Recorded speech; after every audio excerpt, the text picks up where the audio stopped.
We have been talking about DPIA in the last few videos. We talked about what it is, how it is done, what are the challenges that organizations face while conducting them, and today we are going to talk about some of the benefits that you can achieve out of DPIA. There would be a series of videos about the benefits individually and then a summary of all the benefits. Welcome to my YouTube channel where you daily see new content on data privacy, and as said, we are going to talk about the benefits of DPIA in this video. DPIA, Data Protection Impact Assessment. If you process personal data of any individual, whether you're an employee or whether an external person, which could be a customer, a consultant or a vendor, then you should follow the data privacy guidelines of the country of the origin of that person.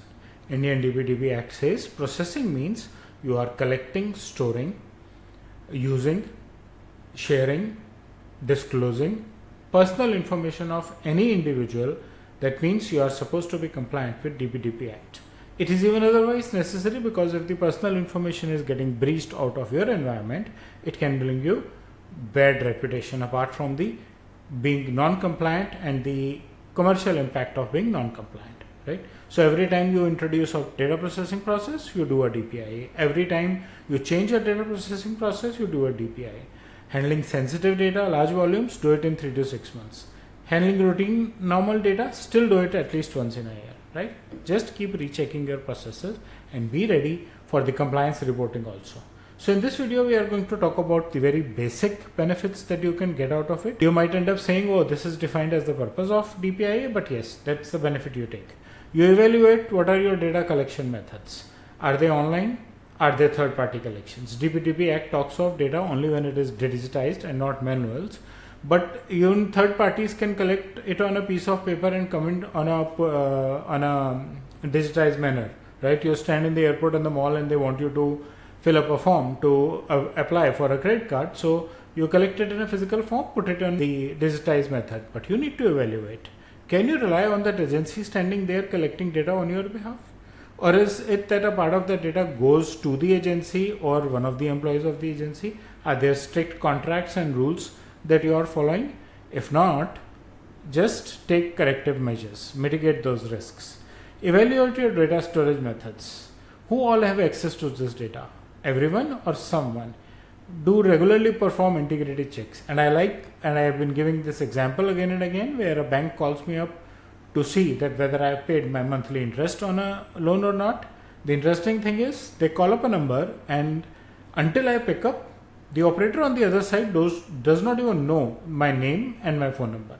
The moment I pick up, he verifies my name and then he verifies my account number. The moment he is able to verify the account number, then only the detail open up as to whether there is an interest due and what amount is due and what is the due date.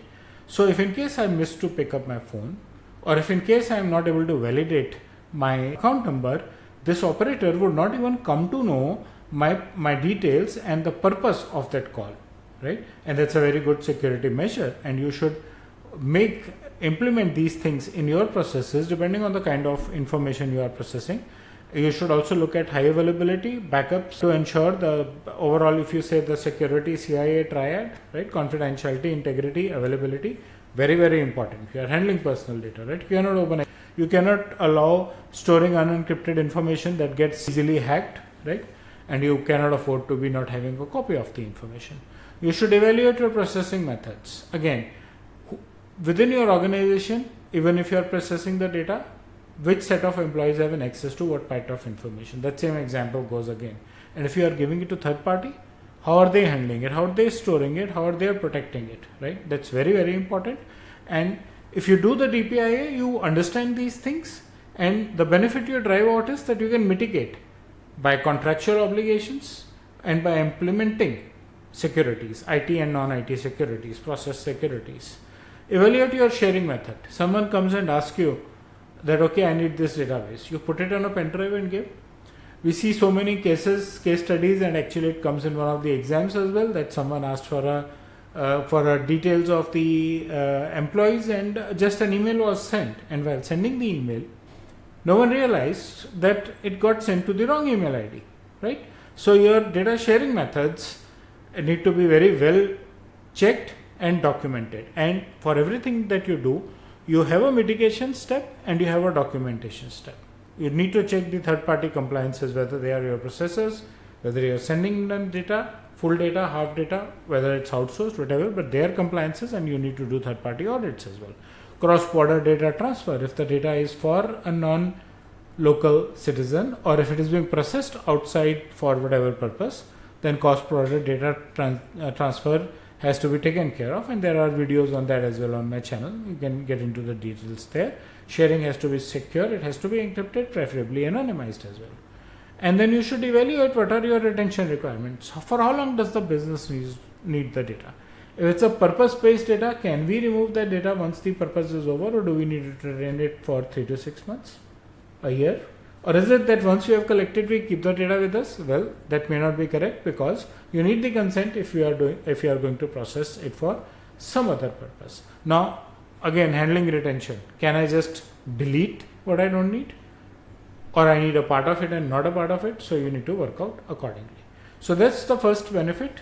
You are calculating, identifying your risks in terms of how data is being handled and mitigating them. Once you are doing that and doing a lot of documentation, when the regulatory comes, they need information, you already are ready with it.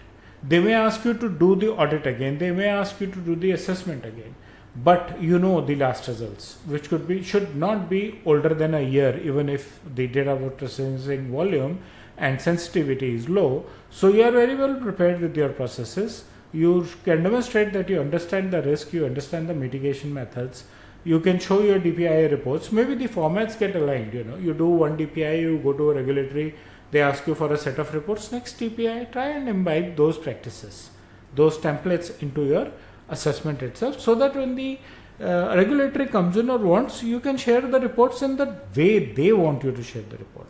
Document your risk assessments, document your control measures, and document the mitigations that have been implemented and also that have been planned. We have a video on prioritizing your risks, right? So you set the risk priority, set the mitigation, set the cost of mitigation, and prioritize the mitigation accordingly.